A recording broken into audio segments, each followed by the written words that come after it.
Hello बच्चों। आज सुबह हमने ग्राफ बनाना सिखाया था आपको चैप्टर नंबर 3 में टाइप नंबर 1 के लिए। तो ग्राफ के लिए हमने क्या कहा था आपसे कि सबसे पहले नाइन्थ क्लास के और 10th क्लास के ग्राफ में क्या अंतर है। नाइन्थ क्लास में हमारी एक इक्वेशन आती थी, जैसे ये इक्वेशन है, और इसका हमें ग्राफ बनाना होता था। तो सिंपल एक ही तरीका था, फिर उसके बाद ग्राफ ड्रॉ कर देते थे। 10th में क्या हुआ, दो इक्वेशन आएंगी आपको, एक ही ग्राफ पर वो दोनों इक्वेशन बनानी है, तरीके में कोई फर्क नहीं पड़ रहा। मैंने सुबह बताया था, एक तो x इक्वल टू 0 रख दो हमेशा इक्वेशन के अंदर, y की वैल्यू निकाल लो, और हमेशा x पहले लिखते हैं, y बाद में लिखते हैं। तो x की वैल्यू 0 तो y की वैल्यू क्या आई मेरी 10। सेकंड केस में मैं क्या करता हूँ, y की इक्वल टू 0 रख देता हूँ, जिससे कि कैलकुलेशन मेरी आसान हो जाती है। मैंने इक्वेशन दोबारा से उतारी, y की जगह 0 रखा, सिंप्लीफाई किया, x की वैल्यू 10 आ गई। अब देखो लिखते समय ध्यान रखना है कि मैंने y की वैल्यू 0 रखी है, तो ये नहीं कि पहले 0 रख दूं। हमेशा यहाँ पे x आता है, यहाँ पे क्या आता है y। तो x की वैल्यू तुम्हारी क्या है 10, और y की वैल्यू क्या है 0। तो इसे लिखते समय विशेष रूप से ध्यान रखें, ठीक है बेटा। एक बार मैंने x इक्वल टू 1 रख दिया, यहाँ पर मैं रखते हुए कोई भी वैल्यू रख देता हूँ। ये देख लेता हूँ कहीं ऐसा ना हो कि मैंने 1 रखा और यहाँ पे मान लो 10,000 आ रहा है, तो 1 माइनस करूंगा तो 9,999 आ जाएगा। उसको रिप्रेजेंट करना बड़ा मुश्किल हो जाता है। इसलिए इसमें ध्यान से जो वैल्यू जितनी बड़ी यहाँ पे आ रही हो, उसी के आधार पर इसकी वैल्यू को बढ़ाते हैं और घटाते हैं, ठीक है बेटा। तो x इक्वल टू 1 रखा हमने, तो 1 रखेंगे तो ये 1 इधर जाएगा, माइनस का 1 हो जाएगा, ये हमारा आ जाएगा 9। तो x की जगह जब हमने 1 रखा था तो y की वैल्यू 9 आई। अब इसको मैंने प्लॉट कर दिया, एक टेबल बनाई। टेबल में हमेशा x पहले रखना है, y बाद में। जब मैंने x की जगह 0 रखा था तो y की वैल्यू 10 आई थी, देखो इससे भी लिख सकते हैं और इससे भी लिख सकते हैं। जब मैंने y की जगह 0 रखा था तो x की वैल्यू क्या आई थी 10। जब मैंने x की जगह 1 रखा तो y की वैल्यू क्या आई 9। ऐसे करके टेबल बनती है। ये सब 9th क्लास में हम कर चुके हैं, ठीक है बेटा। अभी हम इसका ग्राफ बनाते हैं। पहले हम सेकंड इक्वेशन के कोऑर्डिनेट्स निकाल लेते हैं। तो सेकंड इक्वेशन में हमने x की जगह 0 रखा, तो ये हो गया हमारा y इक्वल टू माइनस का 6। जब y इक्वल टू 0 रखा तो हमने सॉल्व किया, x इक्वल टू आ गया हमारा 4। ध्यान रखो फिर से, ये y की वैल्यू 0 है जब x की वैल्यू क्या है 4। तो हमेशा x पहले लिखना है और y बाद में। तो x इक्वल टू 1 रखा हमने, x इक्वल टू 1 इस इक्वेशन में रखा, तो y की वैल्यू आई 9/2। 9/2 का मतलब होता है बेटा 4.5। अगर डिवाइड करेंगे हम 4.5 है, लेकिन इसमें एक नेगेटिव आ रहा है, तो इसलिए डिवाइड में और मल्टीप्लाई में यदि एक नेगेटिव आता है तो नेगेटिव हो जाता है। तो ये हमारी हो गई -4.5। मैंने इसे, क्योंकि जगह नहीं थी यहाँ पे, इसको यहाँ पे लिख दिया है, ठीक है। x की जगह जब 0 रखी थी हमने तो माइनस का 6 आया। जब हमने y की जगह 0 रखा था तो x की वैल्यू 4 आई। जब हमने x की वैल्यू 1 रखी तो ये आई माइनस का 9/2, और 9/2 को मैंने कर दिया माइनस का 4.5। डेसिमल के 1 डिजिट तक निकाल लो, वही बहुत होता है, ठीक है बेटा। अब देखो इसको मैंने ग्राफ में रिप्रेजेंट कर दिया। ग्राफ देखो, ये ग्राफ बना दिया मैंने। ग्राफ को देखो ध्यान से, ये मेरा एक्स एक्सिस है और ये मेरी वाई एक्सिस है। क्योंकि मैं हमेशा ये देखता हूं इन दोनों में एक्स की वैल्यू देखो, इसमें हाईएस्ट आ रही है 10, इसमें एक्स की वैल्यू हाईएस्ट आ रही है 4। तो हाईएस्ट कौन सी मानी जाएगी पूरी एक्स में, फर्स्ट में और सेकंड में, क्योंकि दोनों को एक ही में रिप्रेजेंट करना है। तो विशेष रूप से ध्यान रखना है, मिनिमम और मैक्सिमम वैल्यू पर ध्यान रखना है। तो इसकी मैक्सिमम वैल्यू हमारी 10 आ रही है एक्स की, इसलिए मैंने इसको क्या है 2-2 का बना लिया, 2 4 6। अगर 1-1 का बनाता तो मुझे 10 बनाने पड़ते।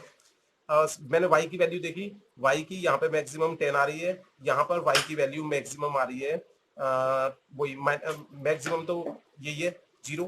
तो इसलिए मैक्सिमम इन दोनों में मिलाकर क्या हो जाएगी हमारी 10। तो इसलिए इसको भी मैंने 2-2 का ले लिया। अब देखिए, सबसे पहले फर्स्ट देखिए, जब x की वैल्यू 0 है तो y की वैल्यू 10 है। सुबह मैंने रिप्रेजेंट करना सिखाया था तुम्हें, जब x की वैल्यू 0 है तो y की वैल्यू 10 है। हमारा ग्राफ पॉइंट कहाँ आ गया, ये वाला, ठीक है क्या। अब इसके बाद सेकंड पॉइंट देखा, जब x की जगह 10 है तो y की जगह 0 है, x की जगह 10, y की जगह 0। हमेशा ध्यान रखो, जब भी 0 आएगा तो या तो x एक्सिस पर लाई करेगा या y एक्सिस पर। यदि x की 0 आ रही है तो y एक्सिस पे आएगा, अगर y की 0 आ रही है तो x एक्सिस पे आएगा, ये ध्यान रखना, ठीक है।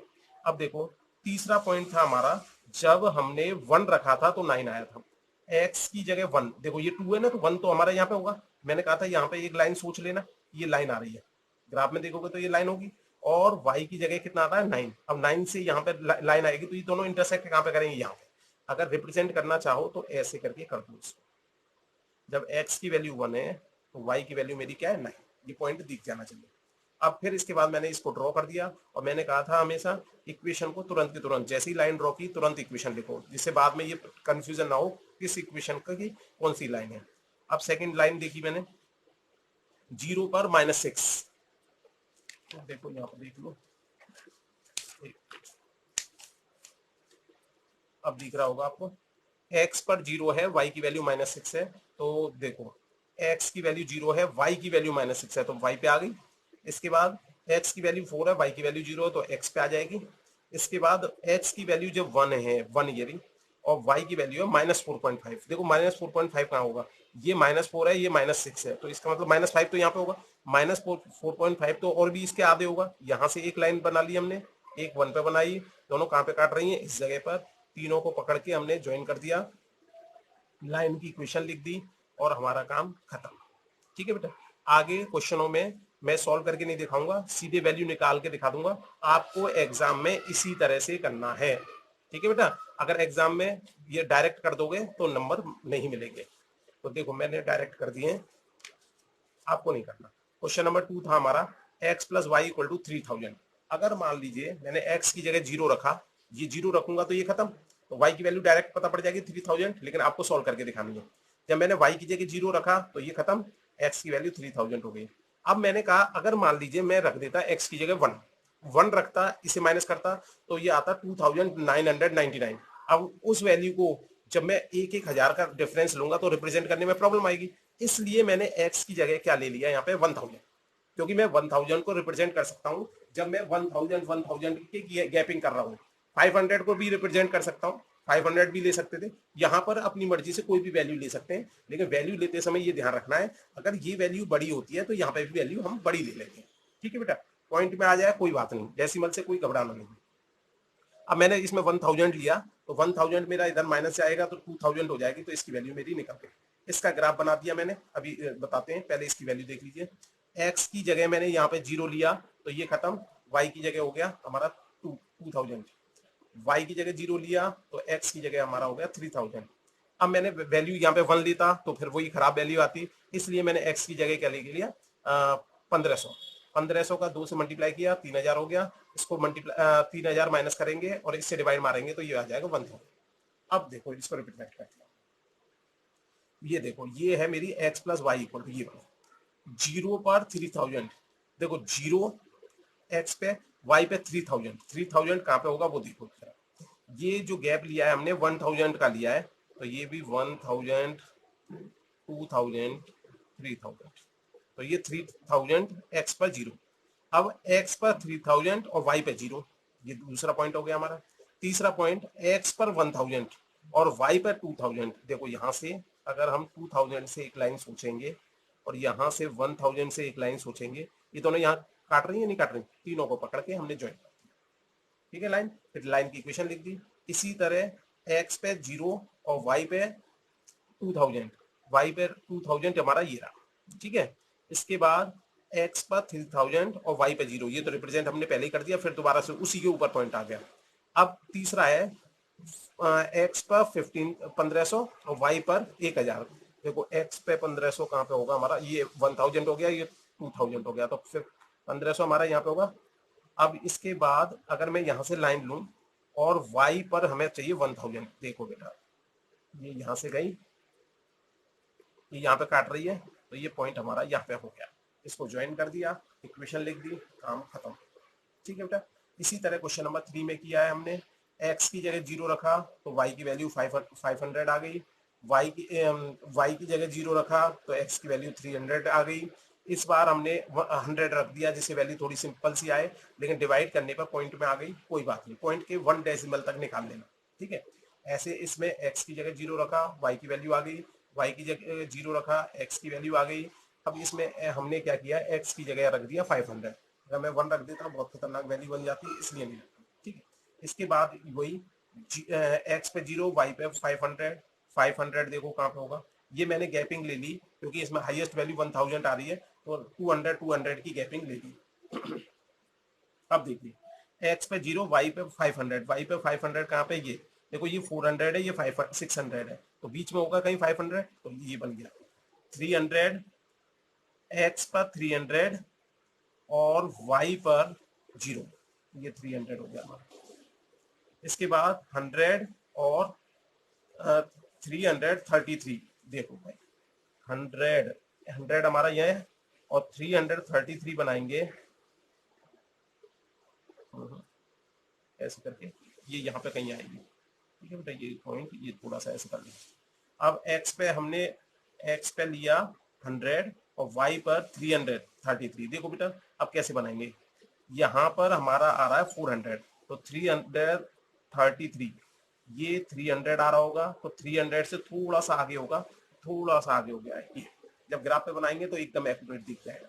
इसी तरह 0 400, x y पर 400 बना दिया ये पॉइंट, x पर 1000, y पर 0, ये 500 x पर और y पर 200, y पर 200, ये रहा, देखो ये पॉइंट और ये दोनों कहाँ मिल रहे हैं, इस जगह पर ड्रॉ कर दिया, आंसर आ गया।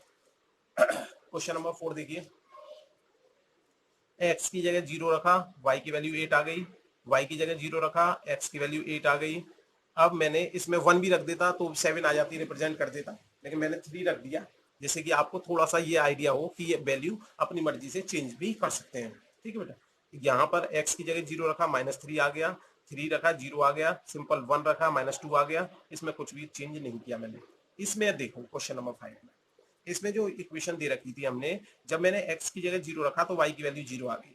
अगर मैं y की जगह 0 रखूंगा फिर x की वैल्यू 0 आ जाएगी, तो यहाँ पर 0,0 और फिर से 0,0, तो एक ही पॉइंट माना जाएगा, इसलिए हमने इस वाले केस में y इक्वल टू 0 नहीं रखा, ठीक है। y की जगह मैंने -1 रख दिया, या हो सकता है x की जगह ही रख दिया 1, फिर y की वैल्यू -1 आ जाएगी। इस केस में ऐसी इक्वेशन जब इक्वल टू में 0 आ रहा होता है, c की वैल्यू 0 होती है, उस केस में ध्यान रखना है कि सेम वैल्यू आ जाती है, हम जब x की जगह 0 रखेंगे तब भी और y की जगह 0 रखेंगे तो।